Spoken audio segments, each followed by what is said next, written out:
ISI connection की जो बात फिल्म में अतीक अहमद की कही गई है और एक खास धड़े को उससे परेशानी हो रही है। अतीक अहमद एक गैंगस्टर थे, उसमें कोई डाउट नहीं है, और उनकी गुंडागर्दी थी, उसी के बिना पर वो इलेक्शन जीतते थे, उसी के बिना पर वो मेंबर पार्लियामेंट भी बने।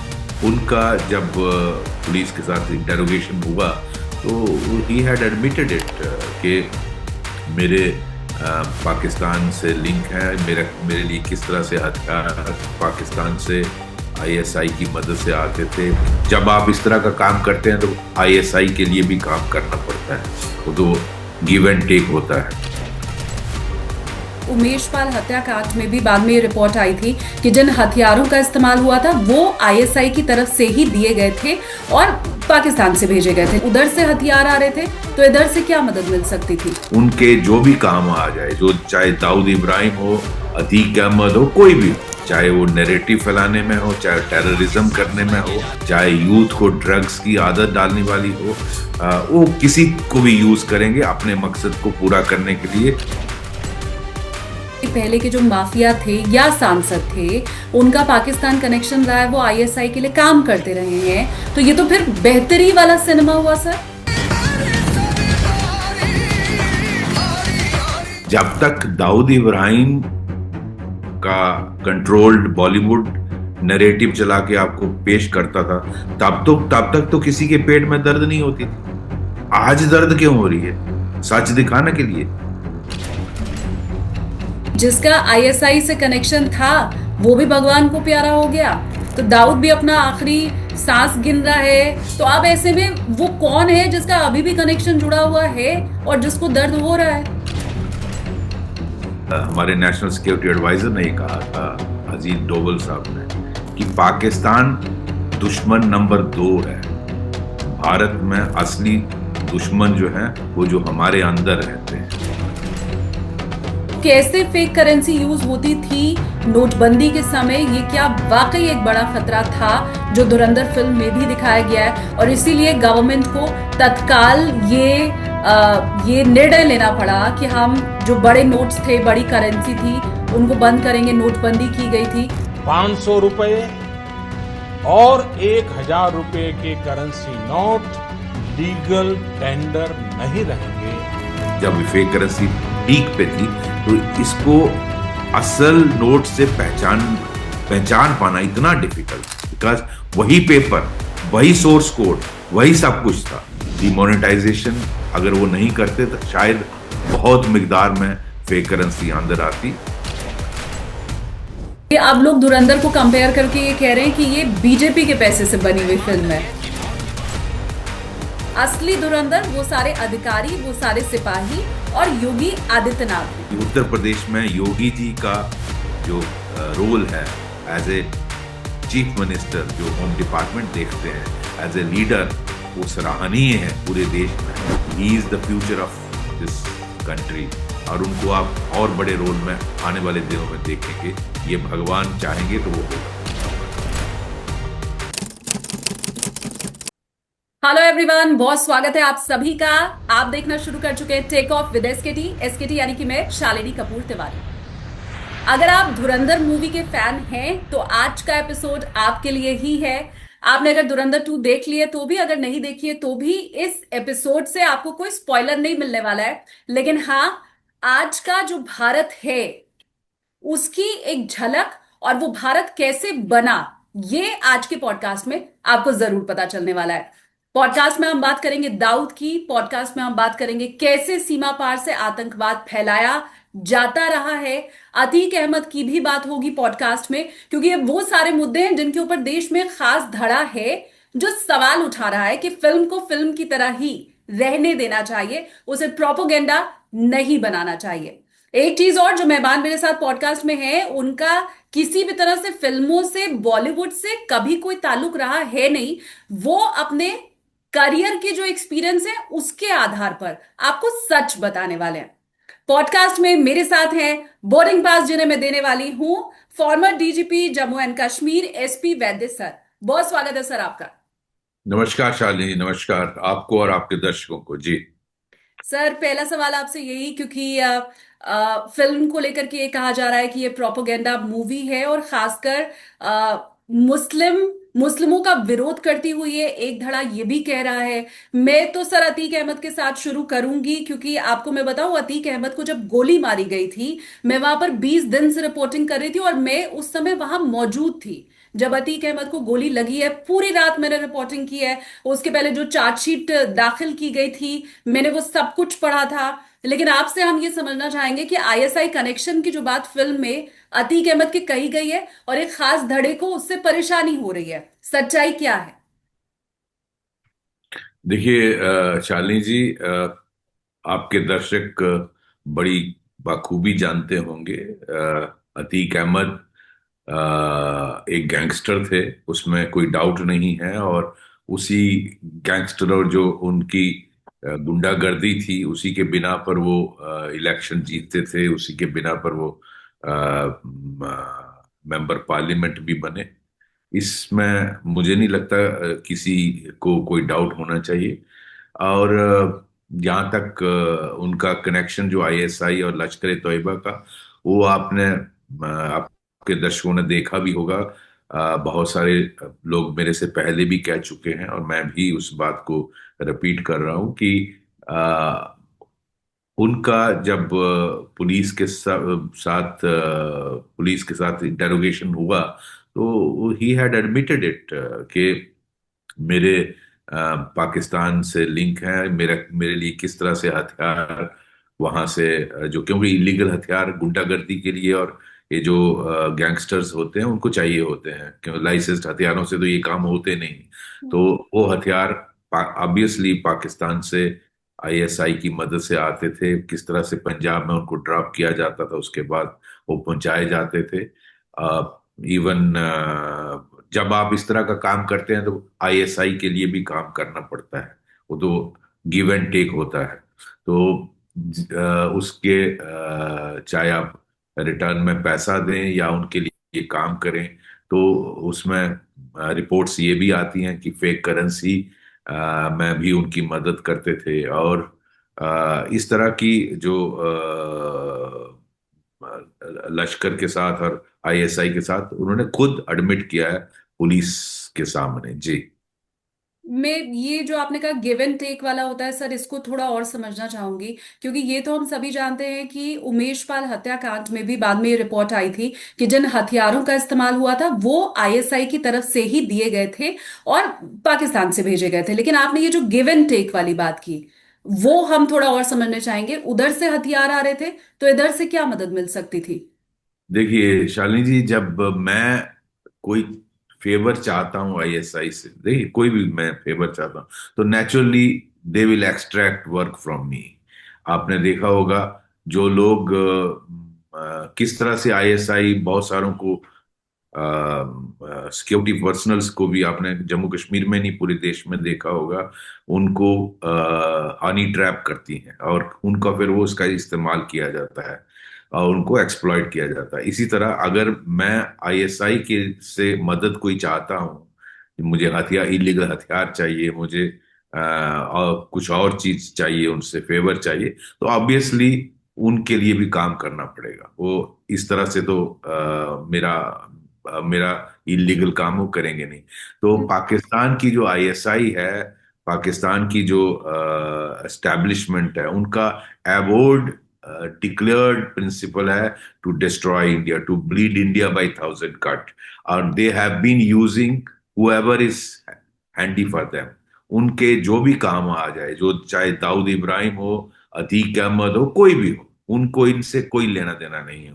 उनको मतलब है कोई भी जो उनके काम आ सके, जो देश के, भारत देश को बर्बाद करने में मदद करे, चाहे वो फेक करेंसी हो, चाहे वो नैरेटिव फैलाने में हो, चाहे टेररिज्म करने में हो, चाहे यूथ को ड्रग्स की आदत डालने वाली हो, वो किसी को भी यूज करेंगे अपने मकसद को पूरा करने के लिए, जो है जनरल जियाउल हक के टाइम पे डिक्लेयर किया गया था, bleed India by thousand cut. And उसको आप आए दिन देखते हैं।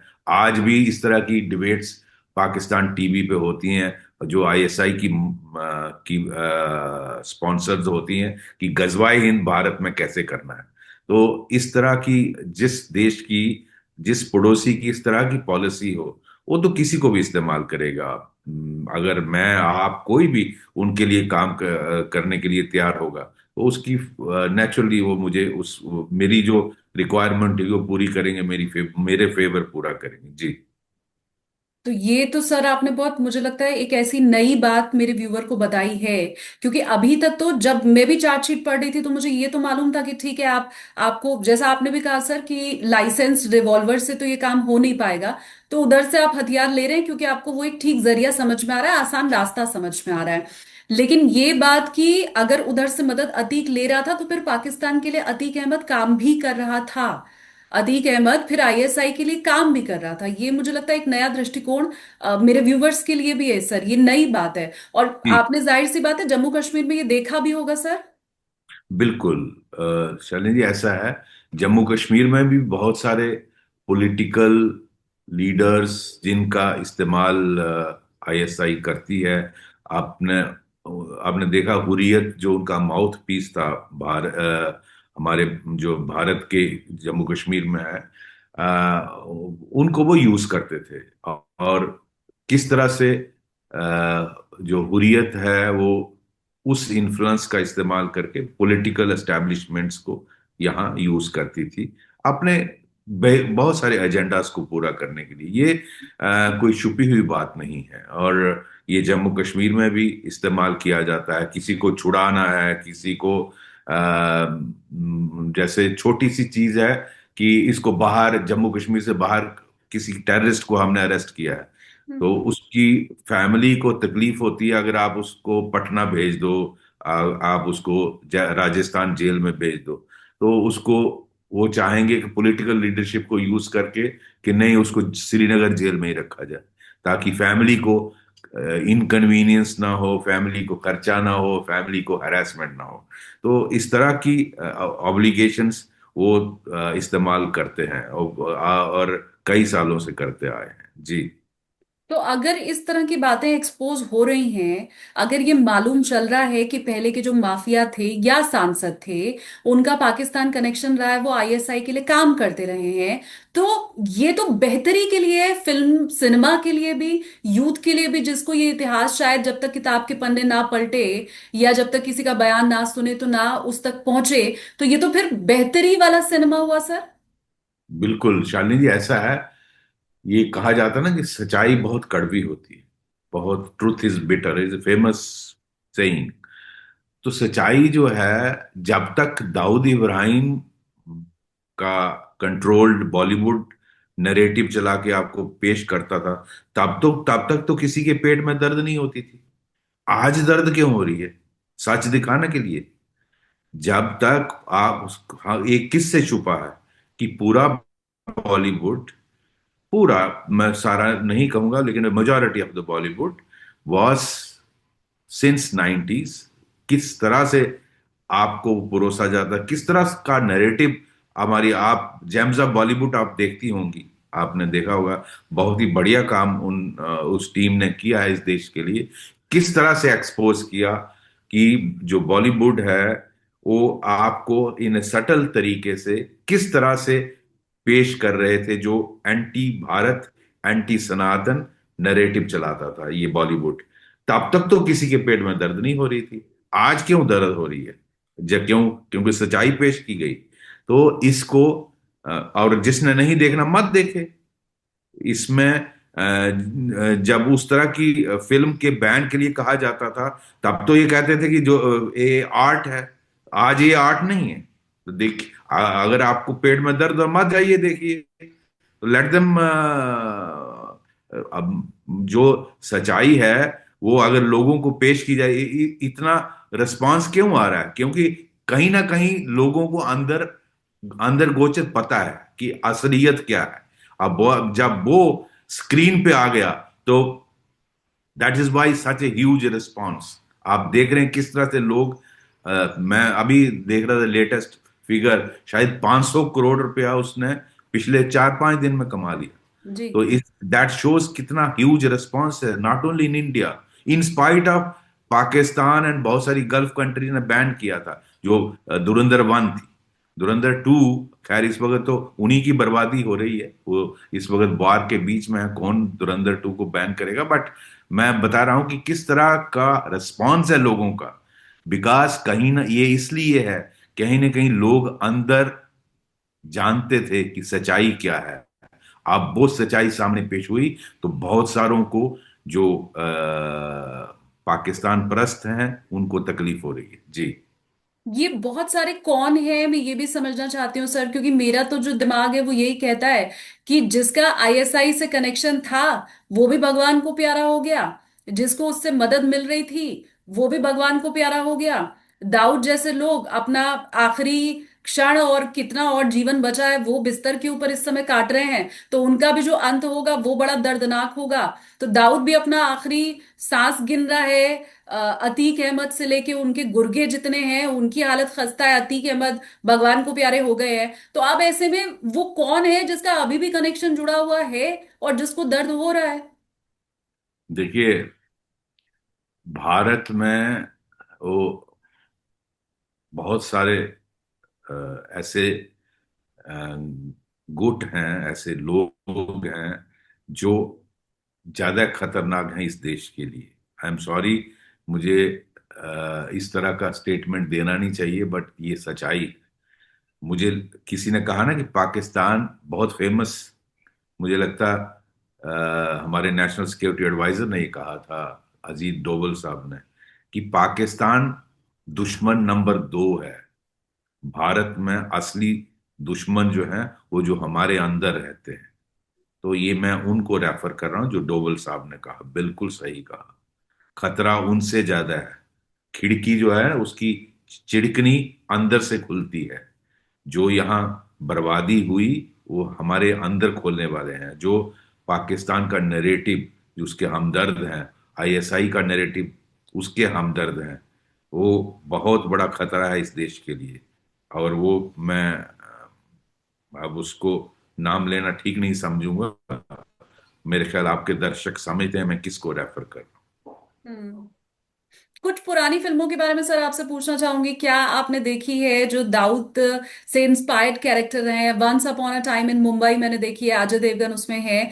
और ये कहा जा रहा था उस समय भी कि अजय देवगन का जो कैरेक्टर है वो दाऊद इब्राहिम से इंस्पायर्ड है।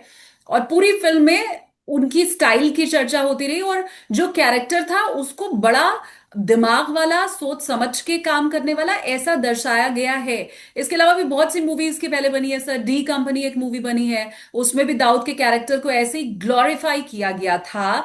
उसको किसी भी तरह से गैंगस्टर या मुंबई जो हमला हुआ था उसका गुनहगार या उसको क्रिटिसाइज करती हुई मूवीज पहले बॉलीवुड में नहीं बनी है। कंपनी 2002 में आई थी, डी आई थी 2005 में, once upon a time in Mumbai आई थी 2010 में जिसका अभी मैंने जिक्र किया, जिसमें अजय देवगन थे। शूट आउट एट लोखंडवाला, उसके लिए भी कहा जा रहा था कि उसमें दाऊद इब्राहिम का, ये जितनी भी फिल्में आई थी सर इसमें दाऊद इब्राहिम से जुड़े हुए जितने भी हीरोज थे उनकी स्टाइल को बहुत ग्लोरीफाई किया गया था। ये इन मूवीज में से कुछ देखी थी आपने पहले? शालिनी जी। सारी मैं इतना व्यस्त रहा जम्मू कश्मीर की टेररिज्म में, तो मूवीज देखने की तो फुर्सत मिलती नहीं थी। हाँ, ये सब फिल्मों जो आप मेंशन कर रहे हैं इनके बारे में मैंने भी सुना है, जिस तरह बाकी देशवासियों ने सुना होगा। और लेकिन एज ए पुलिस ऑफिसर मैं जानता हूँ किस तरह से दाऊद का इस्तेमाल पाकिस्तान की आईएसआई करती है, किस तरह उन्होंने उसको अपने संरक्षण में रखा हुआ है कराची में। हमें तो एग्जैक्ट लोकेशन भी हमारी एजेंसीज को पता होती है कहाँ है, और किस तरह से उसकी मदद ली जाती है, बिकॉज उसके ओल्ड कंटेक्ट्स हैं, उसके काम करने वाले हैं मुंबई में, बाकी देश के हिस्सों में। उसको कैसे इस्तेमाल किया जाता था मुंबई में अटैक्स करने के लिए, उसको कैसे इस्तेमाल किया जाता था यहाँ एक्सप्लोजिव और हथियार लाने के लिए, उस ड्रग्स लाने के लिए। तो ये बहुत, और किस तरह से दुबई में वो फिल्म स्टार्स को बुलाता था, किस तरह से, और हम सब ने वो मीडिया में देखा है। बट डिफरेंट, मैं किस किस के नाम लूं, बहुत सारे फिल्म स्टार्स, प्रोड्यूसर्स, डायरेक्टर्स जिनको दुबई में शो किया जाता था, और दाऊद इब्राहिम के साथ क्लोजनेस ये लोग दिखाते थे। उसमें नाम लेना अच्छा नहीं लगता, लेकिन उन सब का एक एक समय था कि उसकी मर्जी के बगैर कुछ नहीं हिलता था आपके बॉलीवुड में। और वही होता था जो दाऊद चाहता था, रोल उसी को मिलता था जो दाऊद चाहता था। आप उसके खिलाफ अगर आपको याद होगा, जो टी सीरीज का मालिक था, उसने कोशिश की इधर उधर जाने की, कैसे मारा गया दिन दहाड़े मंदिर की सीढ़ियों पर। इस तरह जो इसके डैड फादर हैं उन पर हमला हुआ, क्या नाम, फेमस हीरो, अब मुझे इस वक्त नाम नहीं याद आ रहा। तो दाऊद का दबदबा जो बॉलीवुड में रहा है, वो मुझे लगता है पूरा देश जानता है। इसीलिए जब वो चीजें आप एक्चुअली दिखाते हैं, क्योंकि वो सिर्फ नरेटिव चलाता था, वो पाकिस्तान जो नरेटिव चाहता था, जो आईएसआई नरेटिव चाहती थी हमारी बॉलीवुड में, वो चलता था। सॉरी, लाइट चली गई। तो वो चलाते थे, और वो अपने इन्फ्लुएंस से चलाता था, क्योंकि मूवीज उसकी मर्जी बगैर इधर उधर नहीं हो सकती थी। जब आज वो स्थिति नहीं रही, और आज सच्चाई दिखाई जा रही है, क्योंकि तक था, हर हर चीज का एक समय होता है, वो समय बदल गया है। अब वो समय, बहुत फर्क पड़ गया। अब वो वाली स्थिति, पाकिस्तान की हालत अंदरूनी कितनी खराब है आप जानती हैं।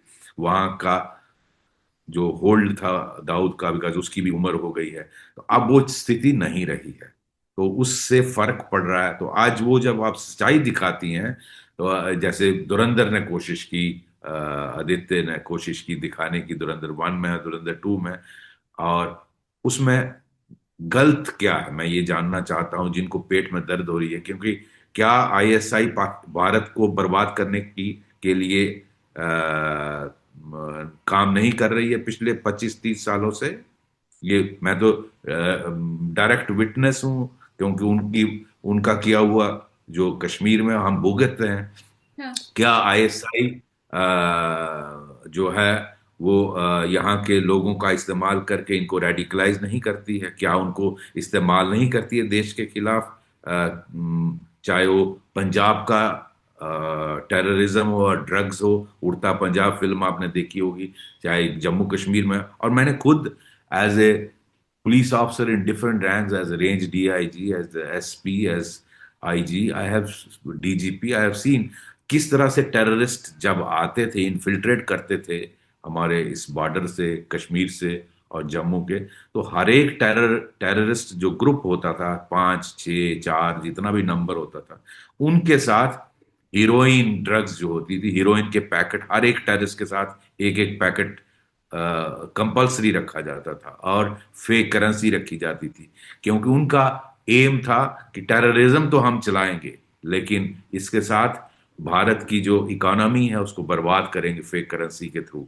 और उस जो पैसा है उससे नार्को टेरर, जो ड्रग्स का पैसा आता था, क्योंकि अगर वो ड्रग्स इंटरनेशनल मार्केट पहुंचती थी तो वो 1 करोड़ की बनती थी।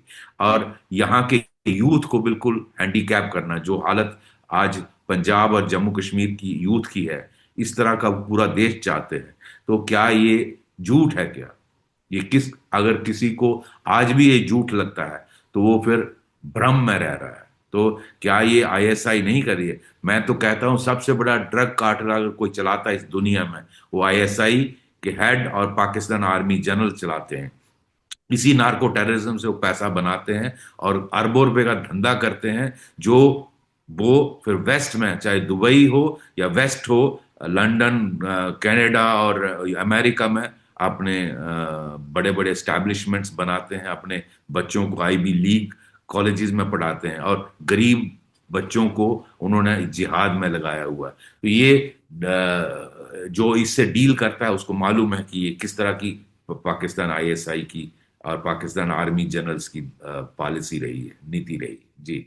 क्योंकि फेक करेंसी का जिक्र आपने किया सर, और फेक करेंसी को लेके भी बहुत सारे कमेंट्स अब तक आ चुके हैं। विशाल ददलानी की तरफ से भी कहा गया है कि फैक्ट्स तो इस फिल्म में बिल्कुल है ही नहीं। और कुछ लोग ये भी कह रहे हैं कि फेक करेंसी को जिस ढंग से उपलब्धि फिल्म में बताया गया है धुरंधर में, उतना तो बीजेपी भी नहीं जानती है। आज तक बीजेपी में ने भी इतना प्रचारित नहीं किया है नोटबंदी को और उसकी उपलब्धि को जितना ये फिल्म कर रही है। तो कैसे फेक करेंसी यूज होती थी नोटबंदी के समय, ये क्या वाकई एक बड़ा खतरा था जो धुरंधर फिल्म में भी दिखाया गया है। और इसीलिए गवर्नमेंट को तत्काल ये निर्णय लेना पड़ा कि हम जो बड़े नोट्स थे, बड़ी करेंसी थी, उनको बंद करेंगे। नोटबंदी की गई थी। थोड़ा उस समय के बारे में बताइए सर। देखिए शालिनी, जैसा है कि फिल्म आफ्टर ऑल फिल्म होती है, it cannot tell you 100% truth. बिल्कुल ददलानी से मैं सहमत हूँ। It cannot tell you because it does not have access to intelligence agencies.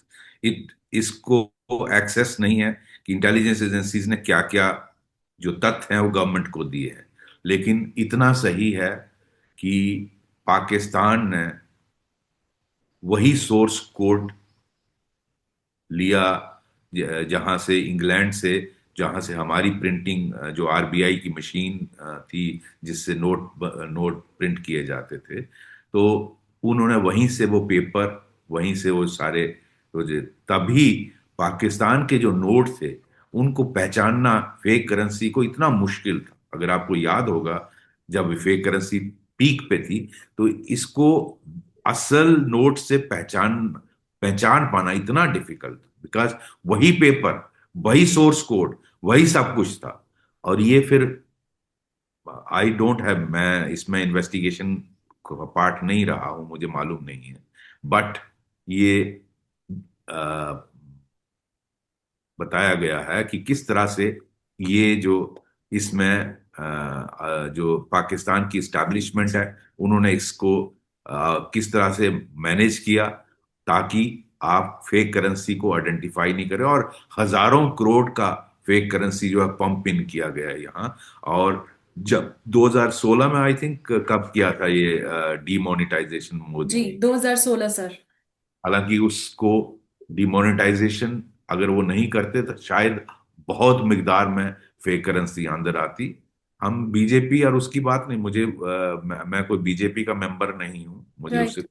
लेना देना नहीं है। लेकिन एज ए नेशनलिस्ट ये प्राइम मिनिस्टर की भी ड्यूटी बनती थी और सबकी बनती है कि इस तरह की फेक करेंसी को रोकना बहुत जरूरी है। और वो ये किया गया। तो हालांकि उसमें कुछ दिक्कतें आई, अगर आपको याद होगा, बहुत सारे लोगों को की डेथ्स हो गई, अगर आपको याद होगा, जो राइट। नहीं हुई।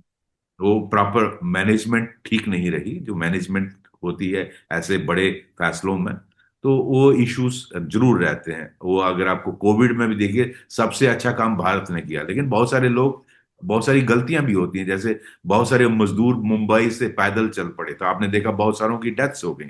तो इतना बड़ा जब भी कोई अपहीबल आता है तो उसमें बहुत सारी ट्रेजेडीज भी होती हैं, नुकसान भी होता है। लेकिन मैं समझता हूँ नोटबंदी करना, अगर इस तरह की रिपोर्ट्स थी, तो नोटबंदी करना ही भारत के लिए बहुत। और उसके बाद आपने देखा पाकिस्तान की इकोनॉमी किस तरह से गिर गई है। आज वो बैंकरप्ट हो गए हैं, आज कटोरा लेके पूरी दुनिया में जाते हैं, क्योंकि उसका असर उन पर भी पड़ा है। तो ये मैं इससे ज्यादा क्या बोलूं। बाकी पिक्चर पिक्चर है, पिक्चर 100% ट्रुथ नहीं दिखा सकती। ठीक बात। और इसीलिए फिल्म की शुरुआत में एक डिस्क्लेमर भी होता है सर, जिसमें लिखा रहता है कि काल्पनिक फिल्म है और कई तरह के इसको फिक्शन के साथ जोड़ा गया है ताकि एंटरटेनमेंट उसमें बना रहे। इमरान मसूद की तरफ से सर नोटबंदी वाला जो सीन है फिल्म में, उसको लेके कहा गया है कि ये कोई मास्टर स्ट्रोक नहीं है बीजेपी का, बल्कि नोटबंदी तो आर्थिक रूप से भारत को कमजोर करने का जरिया बन गया। उनका कहना है कि आर्थिक रूप से भारत की कमर तोड़ी गई नोटबंदी से, न कि ये मास्टर स्ट्रोक रहा सरकार का और बीजेपी का। ठीक है, इमरान मसूद साहब मेंबर पार्लियामेंट हैं कांग्रेस के, उनके अपने विचार हैं, मैं उस पर क्या कमेंट करूंगा, क्योंकि वो बीजेपी वाले काउंटर करेंगे। मैं बीजेपी का आदमी नहीं हूं। बट मेरा ये मानना है कि जब इस तरह की इनपुट्स हों कि आपके दुश्मन देश जो आपको डिस्ट्रॉय करना चाहता है और उसने आपका ही सोर्स कोड और आप ही का जहां से पेपर आ रहा है वहीं से पेपर प्रोक्योर किया है, तो फिर आपके पास नोटबंदी के सिवाय कोई ऑप्शन नहीं रहता है। तो उसको करेक्टिव स्टेप्स लेने पड़ते हैं, और वही मुझे लगता है उस वक्त देश के लिए सही था। जी। एक और कमेंट है सर जिसके ऊपर आपका मैं रिएक्शन चाहती हूँ, आपका एक्सपर्ट कमेंट चाहती हूँ। पूर्व डीजीपी उत्तर प्रदेश प्रशांत कुमार जी की तरफ से कहा गया है सर कि मुख्यमंत्री योगी आदित्यनाथ असल धुरंधर हैं, क्योंकि उनके राज में ही अतीक अहमद, मुख्तार अंसारी, इन सब का खात्मा हुआ, बुलडोजर एक्शन चला और इनको पूरी तरह से नेस्तनाबूद किया गया। तो सफलता का पूरा श्रेय वो दे रहे हैं हर सिपाही को, हर उस अधिकारी को जो उस दौर में जमीनी स्तर पर खड़ा रहा और डट करके जोखिम उठाया। असली धुरंधर वो सारे अधिकारी, वो सारे सिपाही और योगी आदित्यनाथ हैं। देखिए, ऐसा है, मैं प्रशांत कुमार जी से बिल्कुल सहमत हूँ, क्योंकि वो वहाँ डायरेक्टली इन्वॉल्व थे, वहाँ डीजीपी थे, और नेचुरली वो मेरे से बेहतर जानते होंगे। लेकिन मैं अपने एक्सपीरियंस से ये जरूर कहूंगा कि असली, देखिए, कहावत है ना, लड़ती फौजें नाम सरदारों का। मेरा और प्रशांत कुमार जी का नाम होता है, मैं सिर्फ एग्जांपल दे रहा हूं, इस तरह बहुत सारे हैं। लेकिन लड़ता कौन है? जमीनी सतह पर सिपाही, जमीनी सतह पर वो सब इंस्पेक्टर, वो एसपीओ, वो हेड कांस्टेबल, वो इंस्पेक्टर, जो नीचे लेवल पे काम करते हैं, डिप्टी एसपीज। तो लेकिन श्रेय मिलता है जनरलों को। तो उन्होंने ठीक कहा कि असल धुरंधर वो हैं। इसके लिए लेकिन जरूरी है, वही उत्तर प्रदेश पुलिस पहले भी थी, लेकिन तब क्यों नहीं होता था? तो इसमें मेरा ये तजर्बा ये है कि अच्छी लीडरशिप और अच्छी पॉलिटिकल लीडरशिप बहुत जरूरी है, जो डायरेक्शन दे, जो सही दिशा दे, जो उनको कहे कि आपको ये काम करना है, उनमें सुधार लाए। तो ये उत्तर प्रदेश में योगी जी का जो रोल है एज ए चीफ मिनिस्टर, जो होम डिपार्टमेंट देखते हैं, एज ए लीडर, वो सराहनीय है पूरे देश में। और प्रशांत कुमार जी ने उनके डायरेक्ट अंडर काम किया है। मैं तो उनको देखता रहा हूँ किस तरह से उनकी लीडरशिप। मुझे प्रिविलेज भी मिला, जब मैं डीजीपी था, किसी कॉन्फ्रेंस के लिए गया और उनको मिला 1 to 1। तो Yogi ji is leader par excellence, और मैं समझता हूँ उनको देख के लगता है he is the future of this country. और उनको आप और बड़े रोल में आने वाले दिनों में देखेंगे। ये भगवान चाहेंगे तो वो होगा। हम्म। एक सवाल और मन में उठता है सर कि जब नोटबंदी के बाद ये कहा गया, क्योंकि ये सवाल अक्सर विपक्ष भी उठाता है, आम लोग भी पूछते हैं कि नोटबंदी के बाद जब ये कहा गया कि इससे आतंकिस्तान की कमर टूट जाएगी, लेकिन उसके बाद भी हमने देखा कि आतंकी गतिविधि कश्मीर में कम नहीं हुई। ऐसे में लोग सवाल उठा देते हैं कि जी फिर नोटबंदी का फायदा रहा ही क्या? क्योंकि आपने तो बड़े बड़े दावे किए थे कि इसके बाद आतंकवाद खत्म हो जाएगा घाटी से, इसके बाद पाकिस्तान की कमर टूट जाएगी। तो नोटबंदी का क्या असल फायदा रहा? देखिए, ऐसा है, 300, बहुत लोग कहते हैं कि बीजेपी ने कहा था 370 हटने के बाद टेररिज्म खत्म हो जाए। कहा कि नहीं कहा मुझे नहीं मालूम। नोटबंदी का के बाद टेररिज्म खत्म, ऐसा नहीं होता। कोई एक फैक्टर जो है वो टेररिज्म के लिए जिम्मेवार नहीं। मैं तो जम्मू कश्मीर में पिछले 35 सालों से, 40 सालों से जूझ रहा हूं। जब तक आपका नेबर पाकिस्तान जैसा देश रहेगा, जिस जो और वहां के आर्मी जनरल जो पूरा कंट्रोल करते हैं पाकिस्तान को, वहां की एस्टैब्लिशमेंट, वहां तो फसाड है ना, जो पॉलिटिकल पार्लियामेंट है, पॉलिटिकल लीडरशिप है, प्राइम मिनिस्टर चोजन होता है, सारे उनका कोई उसमें वो से नहीं होता है, वो तो सारे सिलेक्टेड होते हैं। असल एडमिनिस्ट्रेटर उनको चलाने वाला आसिम मुनीर है।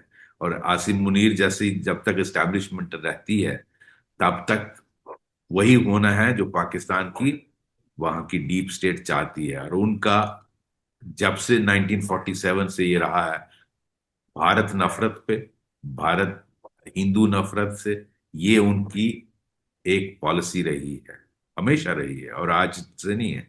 और वो हमेशा भारत को, पाकिस्तान को कंट्रोल, इसी बात, अपने लोगों को इसी बात पर वो अपने आप अपनी एग्जिस्टेंस को जस्टिफाई करते हैं कि आपको भारत खा जाएगा, जो सही नहीं है।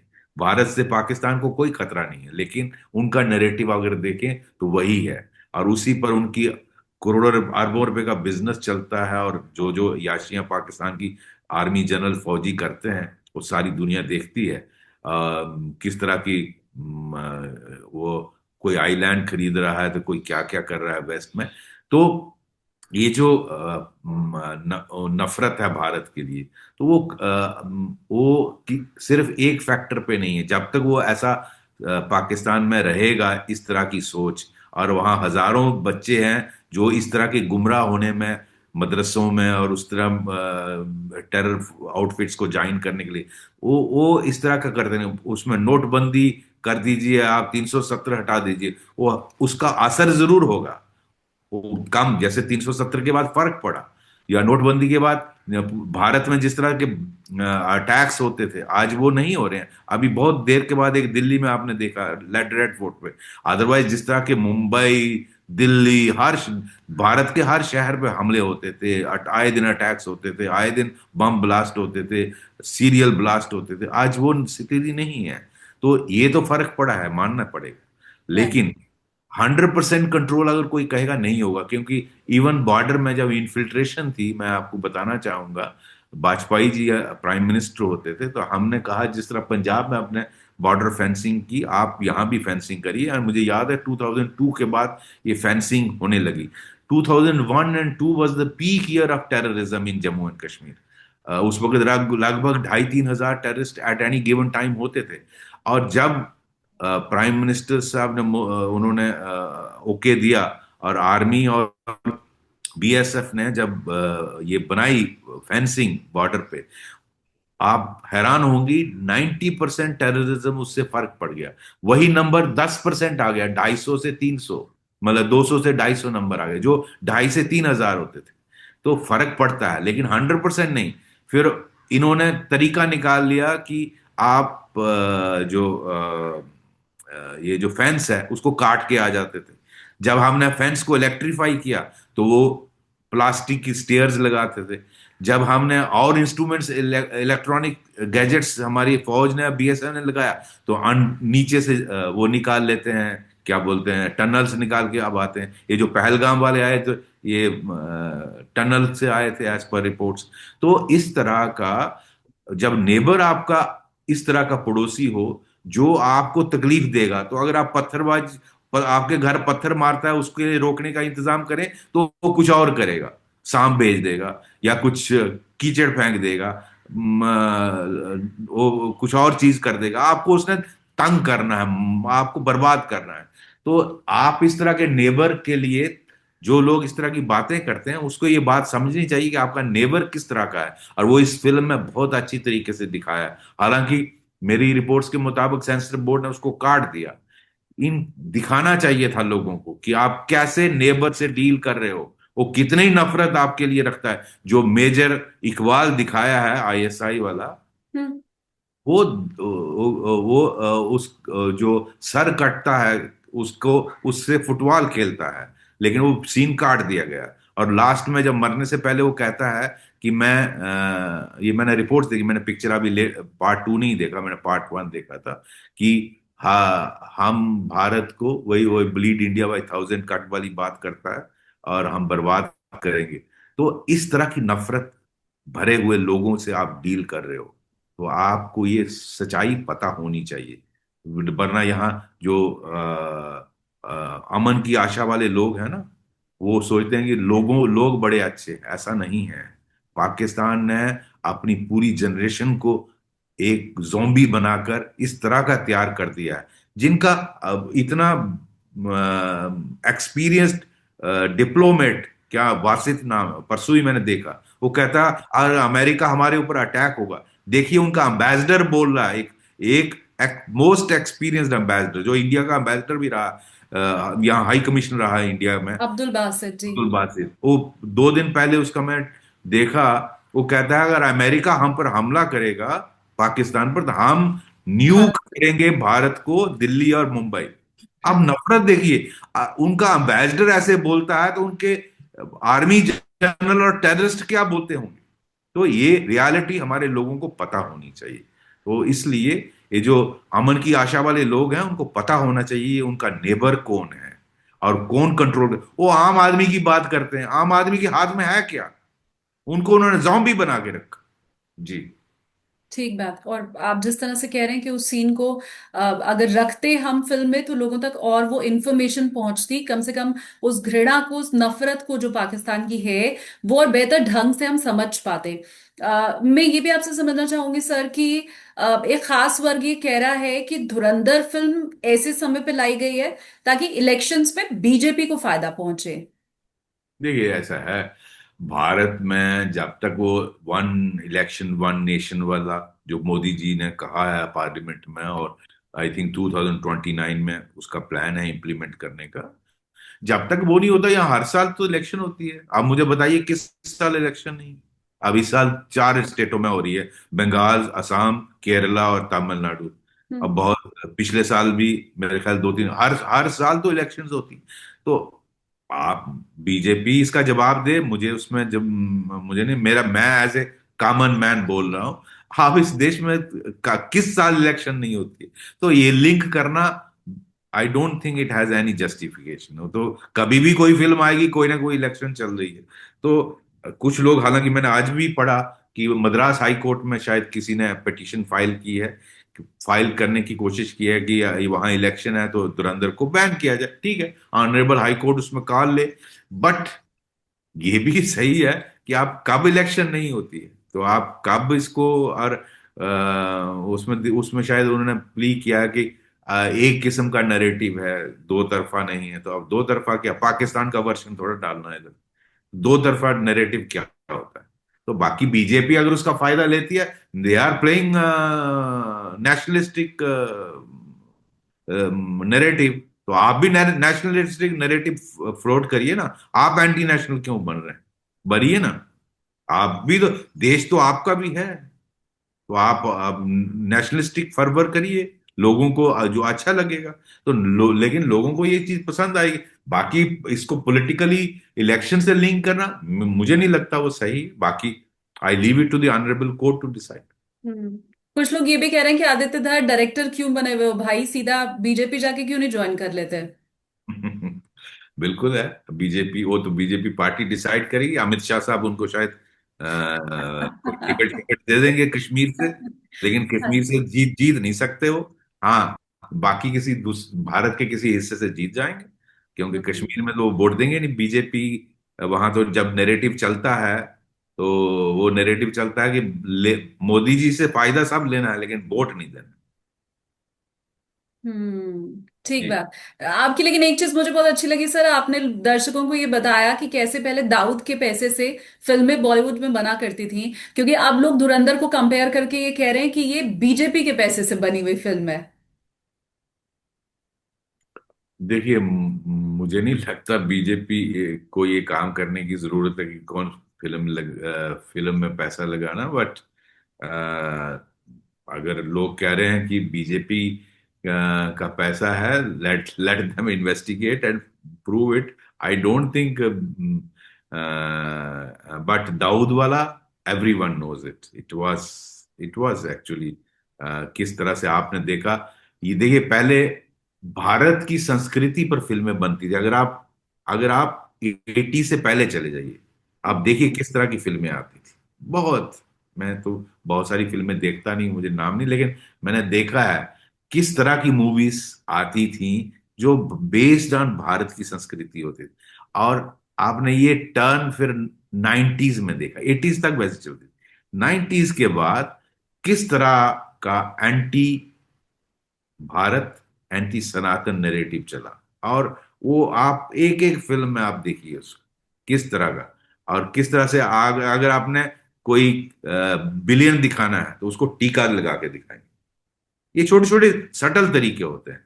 अगर आपने कोई प्रोस्टिट्यूट दिखानी है तो उसका नाम सीता और राधा रखो। क्यों भाई? मीरा भाई नहीं हो सकती थी? तो इस तरह अब देखिए, अब जेम, अगर कोई इसको मेरे से ज्यादा बेहतर इसको एक्सप्लेन कर सकते, जेम्स ऑफ बॉलीवुड मैं भी देखता हूं। अब जेम्स ऑफ बॉलीवुड में देखिए वो कितना नंगा किया बॉलीवुड को उसने। कितना नंगा, in fact he or she whoever is handling that must be recognized in this country. उन्होंने किस तरह से बॉलीवुड की सच्चाई सामने लाई, और ये उसी का नतीजा है आज आदित्य धार जैसे लोग नेशनलिस्टिक फिल्में बना रहे हैं जो सच्चाई दिखा रहे हैं, और सच्चाई कड़वी होती है, इसीलिए लोगों को पेट में दर्द हो रही है, क्योंकि सच बिटर होता है और वो बर्दाश्त नहीं होता है। जी। एक बार मैं आप ही के एक वर्ड को आपसे ही डिकोड करवाना चाहूंगी सर। थोड़ी देर पहले जब दाऊद के बारे में आप बात कर रहे थे तो आपने ये कहा कि दाऊद का इस्तेमाल पाकिस्तान ने किया। हम जब दाऊद को देखते हैं या बॉलीवुड फिल्मों में जैसा उसको दिखाया गया तो हमें वो एक इंडिपेंडेंट शख्स दिखाई देता है जो अपने फैसले खुद लेता है, भारत को कमजोर करने की जिसकी रणनीति रही है और जिसने भारत में आतंकवाद को फैलाया है। लेकिन आपकी तरफ से जो समझाया गया वो ये कि पाकिस्तान ने दाऊद का इस्तेमाल किया। मैं चाहती हूं थोड़ा आप अगर हमें इसके बारे में और डिटेल में बताएं सर। इसमें कोई शक नहीं कि दाऊद भारत के खिलाफ का इंडिपेंडेंटली भी काम करता है, उसको नफरत है भारत से। और वो एक पुलिस कांस्टेबल का बेटा था, अगर आपको उसकी बैकग्राउंड पता होगी। और शायद जो मैंने सुना है कि यूपी साइड का क्या उसका बाप था। Anyway, not going into those family details. Issue ये है कि उसको, जो हमने उसको पिछले 30-35 सालों में देखा, उसको भारत के खिलाफ सख्त नफरत थी। और अ, उसका जब वो ये पाकिस्तान कराची में सेटल हो गया तो उसको पाकिस्तान में संरक्षण मिला आईएसआई का, और उसके बाद नेचुरली फिर वही होगा जो वहां की वो चाहेगी, क्योंकि वो उनके खिलाफ नहीं जा सकता। अगर जाएगा तो फिर वो रह नहीं सकता वहां। तो ऑब्वियसली उसकी नफरत को इस्तेमाल कर रहा है आईएसआई, उसको, उसके कॉन्टेक्ट्स को इस्तेमाल कर रहा है आईएसआई, उसके लिंक्स को एक्सप्लॉइट कर रहा है आईएसआई। तो वो चाहे वो ड्रग्स भेजनी हो, हथियार भेजने हो, बम ब्लास्ट करने हो, मुंबई अटैक करने हो, कुछ भी करने हो, उसका इस्तेमाल किया जाता है, इसमें कोई डाउट नहीं। क्योंकि हम देखते आए, मैं अपने तजर्बे से बोल रहा हूँ। इवन हमारे यहाँ एक KZF,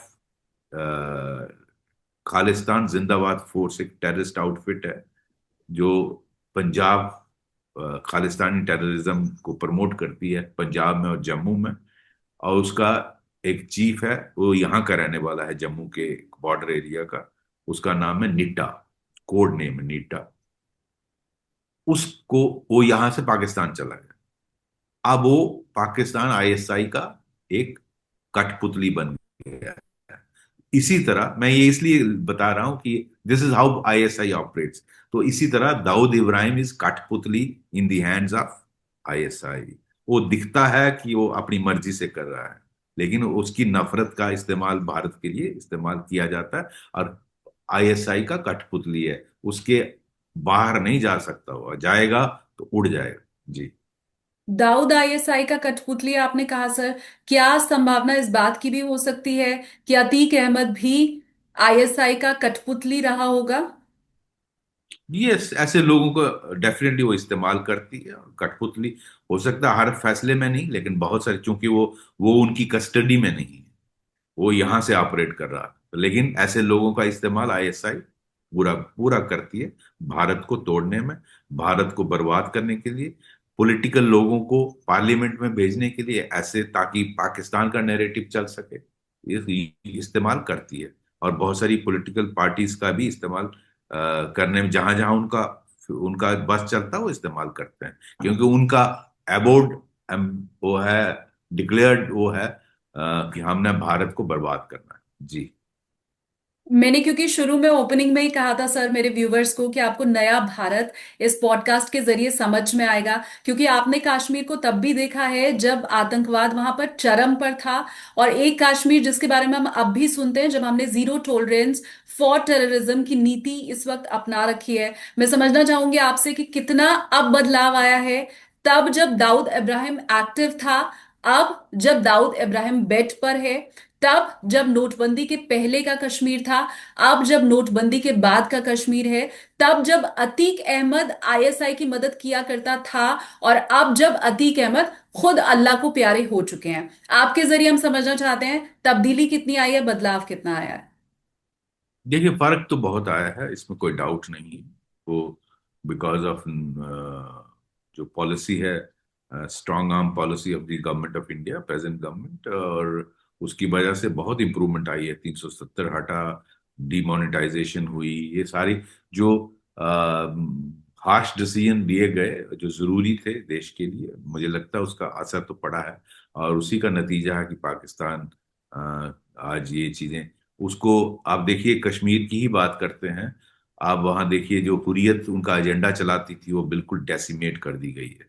उसके जितने कॉन्स्टिट्यूएंट्स थे, उसमें कईयों को बैन कर दिया गया, जमात इस्लामी, बाकी लोगों को, तो उनकी आप वहाँ बिल्कुल ऑलमोस्ट एग्जिस्टेंस बिल्कुल जीरो कर दी गई है उसके। ठीक है, थोड़ा बहुत एग्जिस्टेंस होगा, लेकिन ऑलमोस्ट इनफेक्टिव कर दिया वो। एक टाइम पे वो डिसाइड करते थे कि बंद सिविल कर्फ्यू कहाँ लगेगा, बंद कहाँ होगा, पत्थरबाजी कहाँ होगी, उनको पैसे कैसे दिए जाएंगे, कौन से लड़के कश्मीर के इंजीनियरिंग और मेडिकल के लिए जो रिकमेंड उन्होंने करने हैं, किस तरह वो पाकिस्तान हाई कमीशन में जाते थे और पैसे ओपनली लाते थे। सारे पूरा देश देखता था कि वो वहां जाते थे, उनके ईयर एनुअल ईयर में, डे में, और आईएसआई के जनरलों से मिलते थे, पैसे लेकर आते थे, और पूरा देश चुपचाप देखता था। आज वैसी स्थिति नहीं है। इसी तरह कश्मीर में पत्थरबाजी जीरो हो गई है। लेकिन अगर मैं कहूं कि टेररिज्म पूरा खत्म हो गया, नहीं। आज वहां हालत ये है कि एक डिजिट भी नंबर नहीं है जो लोग यंग लड़के ज्वाइन कर रहे हैं, because they don't want, they want to be part of India success story. लेकिन आज भी पाकिस्तान की तरफ से कोशिशें कम नहीं हुई। आपने देखा पहलगाम हुआ लास्ट, आपने देखा डॉक्टर्स का मॉड्यूल निकला कश्मीर से, जिसने क्या अल यूनिवर्सिटी और आपके यहाँ क्या क्या किया, जी। दिल्ली में ब्लास्ट। दिल्ली में। राइट। तो आज भी आईएसआई स्पॉन्सर्ड मॉड्यूल आपका गुजरात में निकलता है, जो पूरा पॉइजन करना चाहता है हजारों लोगों को, चाइना से मेडिकल करके आता है।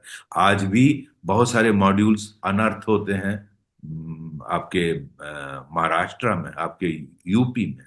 आए दिन अभी गाजियाबाद में एक मॉड्यूल निकला। तो ये चलता रहेगा जब तक पाकिस्तान का स्ट्रैंगल होल्ड वहां के आर्मी जनरलों के पास है, ये चलता रहेगा जब तक वहां का सिस्टम नहीं बदलेगा। वहां ऐसी ऐसी कंट्रोल करने वाली सरकार आ जाए, लोगों की हो, जो जो जनरलों की ना हो, जो भारत से दोस्ती चाहता हो। ऐसा नहीं है। आर्मी, यू मस्ट अंडरस्टैंड, ये जो अमन की आशा वाले हैं, इनको पता लगना चाहिए, आर्मी जनरल आप जितना मर्जी प्यार कर लीजिए, वो आपको गला काट के रखें, क्योंकि उनका एग्जिस्टेंस इसी पर है। ये बात समझना बहुत जरूरी है, और ये धुरंधर वो बताता है। ये मेरे भारत के लोगों को पता लगना चाहिए। तो ये इम्प्रूवमेंट्स हुई हैं, कश्मीर में बहुत इम्प्रूवमेंट है। भारत में जिस तरह से हमले होते थे, अब माइनस से जो लास्ट ईयर हुआ दिल्ली में डॉक्टर्स के मॉड्यूल ने, अदरवाइज आप देखिए बहुत सालों से बहुत बड़े बड़े अटैक्स नहीं हुए। इसीलिए नहीं हुए। लेकिन अगर कोई कहे कोशिशें नहीं हो रही हैं, हो रही हैं। और बहुत खतरा है, ये मैं आपको अलर्ट करना चाहता हूँ, क्योंकि हमारे अंदर बहुत सारे लोग हैं जो उनके इशारों पर रेडिकलाइज हो जाते हैं, उनके उनके काम करने के लिए तैयार हो जाते हैं, और वो इस देश को, देशवासियों से, और देश को तोड़ने में मदद करते हैं, देशवासियों से नफरत करते हैं। वो ज्यादा देश के लिए खतरा है। बिल्कुल जो अजीत डोभाल साहब ने कहा, वो मैं बिल्कुल एंडोर्स करता हूं कि पाकिस्तान नंबर 2 थ्रेट है, चाइना नंबर 3 है, लेकिन सबसे बड़ा खतरा वो लोग हैं जो भारत के अंदर हैं, जो इस देश से, देशवासियों से नफरत करते हैं और देश को बर्बाद करना चाहते हैं, तोड़ना चाहते और मुझे लगता है वो जो जयचंद हैं उन्हें भी अब ढूंढा जा रहा है, और उनके गुनाहों की सजा उन्हें भी मिलेगी। Thank you so much sir, आपने इतना डिटेल में हमें समझाया। खासकर जाते जाते एक चीज बोलूंगी, एक ऐड आता था पहले जिसमें ये कहा जाता था दाग अच्छे हैं। तो अगर एक खास धड़ा ये मान भी रहा है कि धुरंधर प्रोपोगेंडा मूवी है, तो उस लिहाज से हम ये कह सकते हैं कि प्रोपोगेंडा अच्छा है। हैं। अच्छा, धन्यवाद। Thank you so much sir.